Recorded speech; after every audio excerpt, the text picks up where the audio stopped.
একঘেয়ে ভাত রুটি ছেড়ে মুখের স্বাদ বদলের জন্য আজকের এই রেসিপিটা একবার ট্রাই করতেই পারো।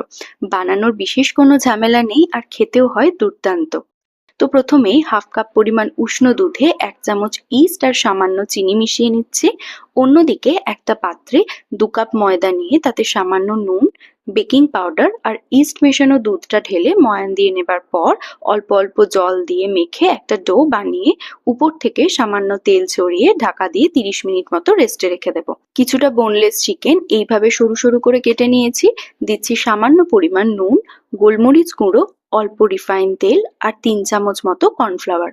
চিকেনটা ম্যারিনেট করা হয়ে গেলে ফ্রাইং প্যানে বেশ কিছুটা তেল গরম হলে এবার ম্যারিনেট করে রাখা চিকেনগুলো দিয়ে বেশ লাল লাল করে ভেজে তুলে নিচ্ছি।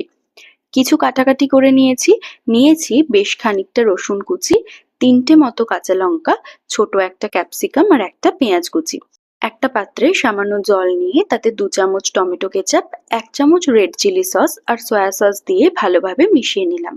মাংস ভাজার তেলটা কিছুটা ঢেলে রেখে বাকিটা নিয়েছি। তেল গরম হলে প্রথমে দিয়ে দিচ্ছি কুচনো রসুন।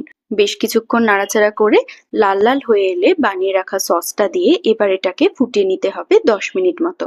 দিলাম স্বাদ মতো চিনি। সসটা বেশ ঘন হয়ে এলে ভেজে রাখা চিকেনগুলো দিয়ে খুব ভালোভাবে মিশিয়ে নিয়ে সব শেষে কুচিয়ে রাখা ক্যাপসিকাম আর পেঁয়াজটা দিয়ে আরো 2 থেকে 3 মিনিট নেড়েচেড়ে নিয়ে নামিয়ে নেব।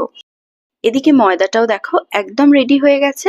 আরেকটু মেখে নিয়ে এবার এক এক করে লেচি কেটে সামান্য শুকনো ময়দা দিয়ে এইভাবে বেলে নিচ্ছি। খুব বেশি বড় করব না, এই সাইজটাই রাখবো।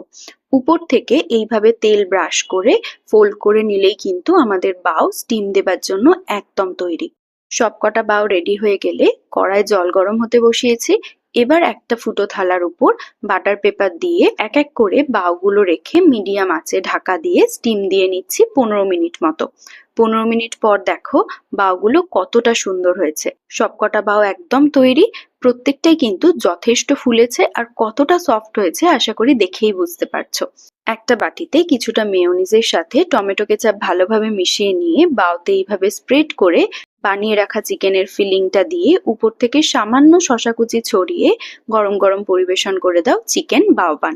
অবশ্যই একবার ট্রাই করো আর আমাকে লিখে জানাতে কিন্তু একদম ভুলো না।